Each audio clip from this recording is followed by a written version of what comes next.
Hello friends, neighbors, welcome down to the Nook, welcome to Sunday.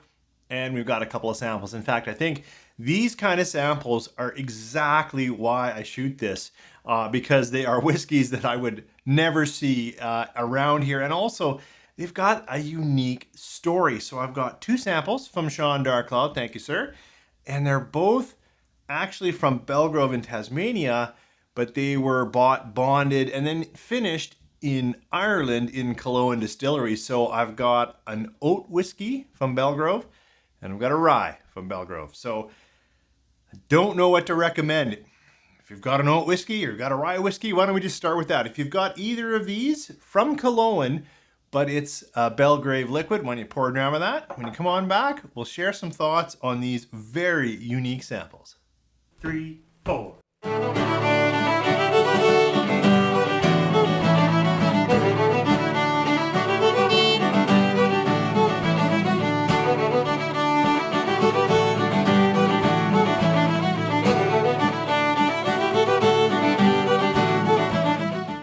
Thanks for staying with me or coming back, and I hope you've got something in your glass so we can enjoy a bit of whiskey together. The first sample that I've got here from Darkcloud is, it's Kilowen released, bonded series, Belgrove Oat. Now there's quite a bit going on in here, so I have written down a few things because I'm not that familiar with this, but I know Belgrove is a Tasmanian distillery, small itself.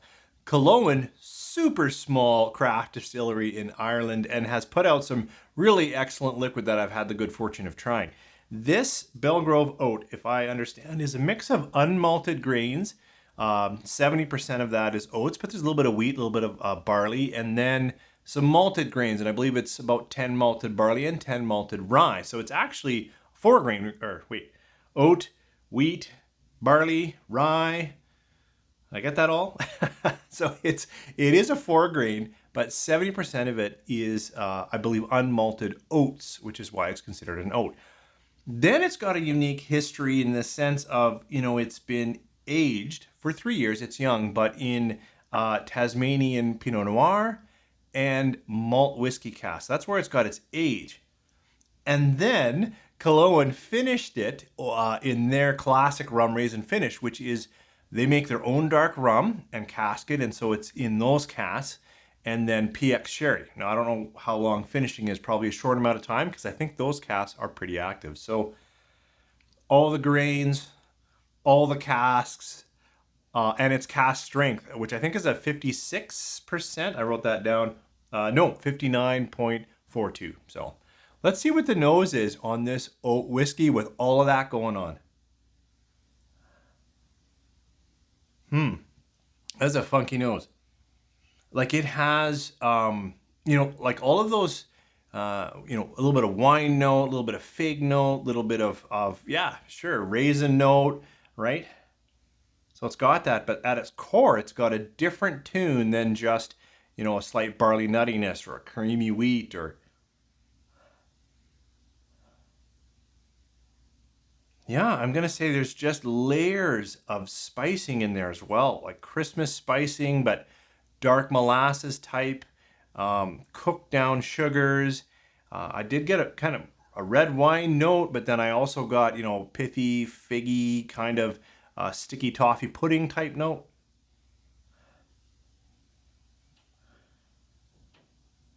Wow, a little bit of walnut, a little bit of oak already. A little bit of astringency or alcohol note. Yeah, there is a little bit of an industrial alcohol in there as well. It wasn't but the first, but kind of played around. Interesting though, my mouth actually watered a bit. So something in there is also going, hey, this is something we got to try. So let's try it. Sláinte. That is a spicy, savory, dark palate. Definite cooked down walnuts or pecans, like cooked down nuts, cooked like simmered down. We used to make candy, my wife and I, and it's like when you've cooked it almost a little too long, so it's that black crack sugar. Yeah, very. It's running into a dark palate for me. All of the stuff, the nuts, the sugars, the molasses, the figs have really been cooked around and fermented into this. There's also a sweetness through it all. So I don't want to say that it's so dark and savory that it also doesn't have a nice sugar sweetness that runs through the whole thing. Better try another sip. Second sip stays in heavy wine, darker sweet fig, cooked brown sugar, molasses. I bet it's treacle. I don't have a lot of treacle. I bought some just so I could taste it. But it's got a little bit of that cooked walnut bitterness throughout the whole thing. I'm going to leave it a little bit here because it really, I think I want to try a little bit with water to see what opens up and what layers out, because I feel with that amount of alcohol and then that number of influences, maybe a little water will help a few other things shine, because right now it's a pretty heavy and excellent tasty whiskey. So the second sample I have here from Dark Cloud is also from Belgrove through Kilowen. A little easier to understand. This one's 100% rye. I think it's 80% unmalted, 20% malted rye. So it's easier to get the mash bill. And the casking, I understand, is the same. So it's done some Pinot Noir and ex-malt whiskey from Tasmania. That's where it's aged.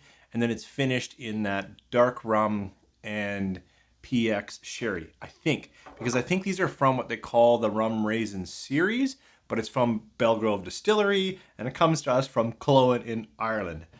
This whiskey's traveled more than I have. Let's try this one on the nose. That is so different.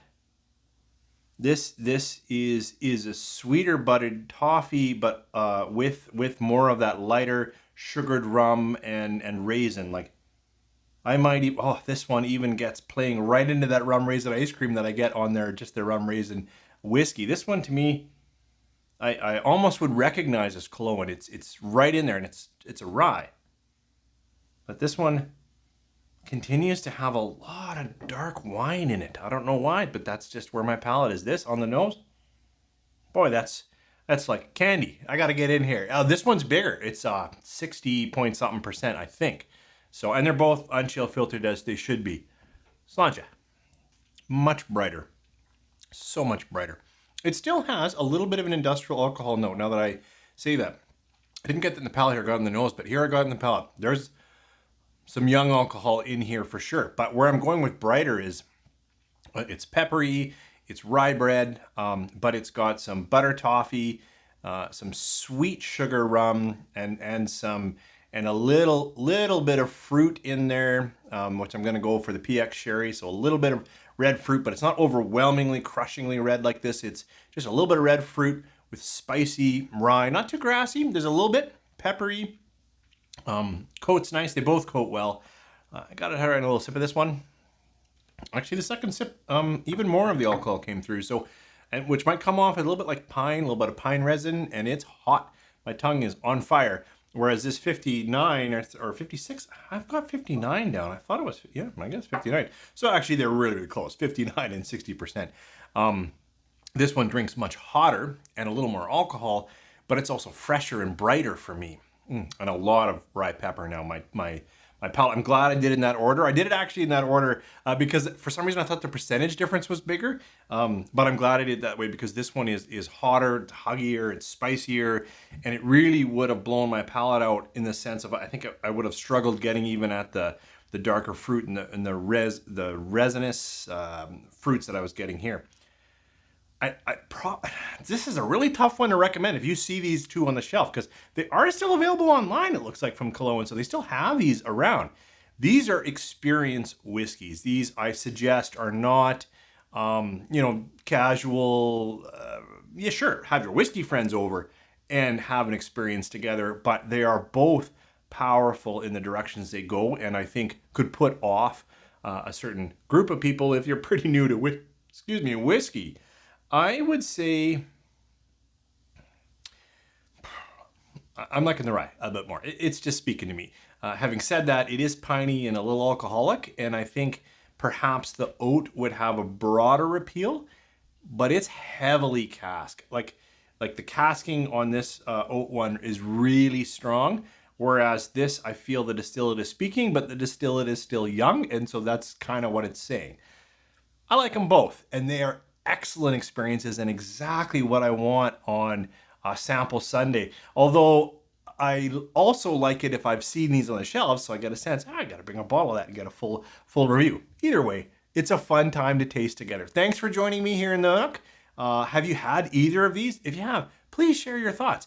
And if you haven't, what's some interesting oat whiskeys that you've had? Because to me, that's the most unique up here. A 70% oat is something I haven't had, and I actually wish it had less casking so I could really play around in the oats and say, like, what is this giving me? Thanks again for joining me. You guys take care.